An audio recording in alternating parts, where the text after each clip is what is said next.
મધ્ય ગુજરાતની સૌથી મોટી વડોદરાની સયાજી હોસ્પિટલમાં તાજેતરમાં જુનિયર તબીબ પર થયેલા હુમલા બાદ હોસ્પિટલ અને હોસ્ટેલ પરિસરમાં સુરક્ષા વધારવાની માંગ ઉઠી હતી.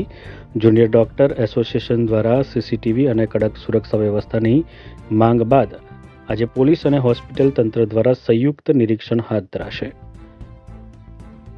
વડોદરાની એસએસજી હોસ્પિટલમાં જુનિયર તબીબ સાથે બનેલી ઘટનાને લઈને રેસિડેન્ટ ડોક્ટરો અને જેડીએ દ્વારા સુરક્ષા વ્યવસ્થા વધુ મજબૂત કરવાની માંગ કરવામાં આવી હતી. હોસ્પિટલમાં પહેલાથી સીસીટીવી વ્યવસ્થા હોવા છતાં અવાવરૂ જગ્યા અને ડાર્ક સ્પોટ પર વધારાના સીસીટીવી અને સુરક્ષા ગાર્ડ મૂકવાની માંગ ઉઠી છે.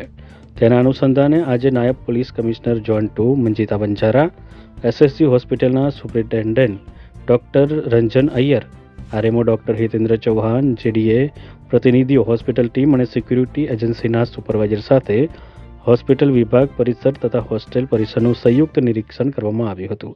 સુરક્ષા, સીસીટીવી અને ડાર્ક સ્પોટની સમીક્ષા કરી જરૂરી પગલાં લેવામાં આવશે.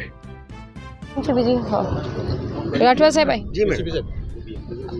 અત્યારે હાલ એસએસજી હોસ્પિટલ કેમ્પસમાં પોલીસ વિભાગ, દબાણ વિભાગ, ટ્રાફિક વિભાગ, અહીંયાની ઇન્ટરનલ સિક્યોરિટી ઇન્ચાર્જ ની ટીમો સાથે સાથે ડૉક્ટર અય્યર સાહેબ છે, સાથે બીજા મેડિકલ રિપ્રેઝેન્ટેટિવ પણ છે. સંયુક્ત ઓપરેશનની અંદર સમગ્ર એસએસજી હોસ્પિટલનો જે પ્રિમાઇસીસ છે કેવી રીતે સુરક્ષિત રહે, લોકો જે પેશન્ટના સગા આવતા હોય છે, પેશન્ટના ઇશ્યુઝ આવતા હોય છે, એ વધારે સારા કોમ્યુનિકેશન ગેપમાં સોલ્યુશન કેવી રીતે થાય એમના પ્રોબ્લેમ, એ માટે એક આખી ડ્રાઈવ ચાલી રહી છે.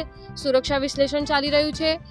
એક સુરક્ષાની અંદર આખા internal outer security, gate security, અંદર પાર્કિંગ વ્હીકલ્સ છે, અંદર ડૉક્ટર પેશન્ટ સાથેની અંદરના ઇન્ટરનલ ઝઘડા કે એવા કોઈ એસ્કેલેટ ના થાય એના માટેની આખી એક જોઈન્ટ ડ્રાઈવ ચાલી રહી છે, જેની અંદર સિક્યોરિટી એનાલિસિસ અને અન્ય એજન્સી સાથેના કમ્યુનિકેશનની આખું ડ્રાઈવ ચાલે છે.